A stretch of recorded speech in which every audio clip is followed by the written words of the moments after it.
ओम त्र्यंबकम यजामहे सुगंधिम पुष्टिवर्धनम उर्वारुकमिव वंदनाय मृत्योर्मोक्षीय मामृतम। तो मित्रों नमस्कार, હું છું આપનો હોસ્ટ એન્ડ દોસ્ત સિંગર એન્કર રાહુલ ચોરગે અને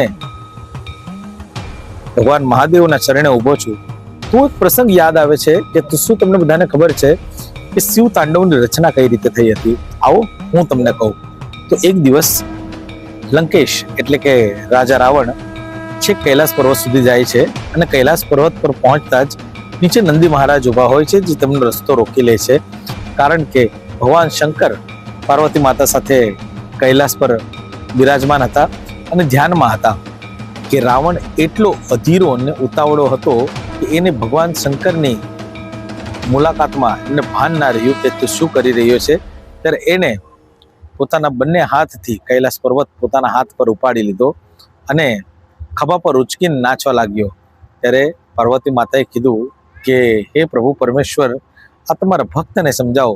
ત્યારે ભગવાન શંકર છે એમના જમણા પગનો અંગૂઠો કૈલાસ પર્વત પર દબાવે છે અને એનો ભાર એટલો બધો વધી જાય છે કે રાવણ એ પહાડની નીચે કૈલાસ પર્વતની નીચે એના આંગળા દબાઈ જાય છે।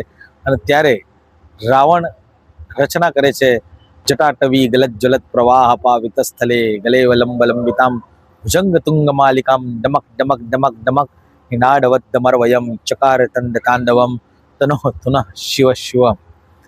અને આ રચના સાંભળતા જ શંકર ભગવાન કૈલાસ પર્વત પરથી પોતાનું મૌન તોડીને સીધા જ નીચે ઉતરી આવે છે રાવણને મળવા માટે, અને ત્યારે રાવણને આત્મલિંગ આપે છે।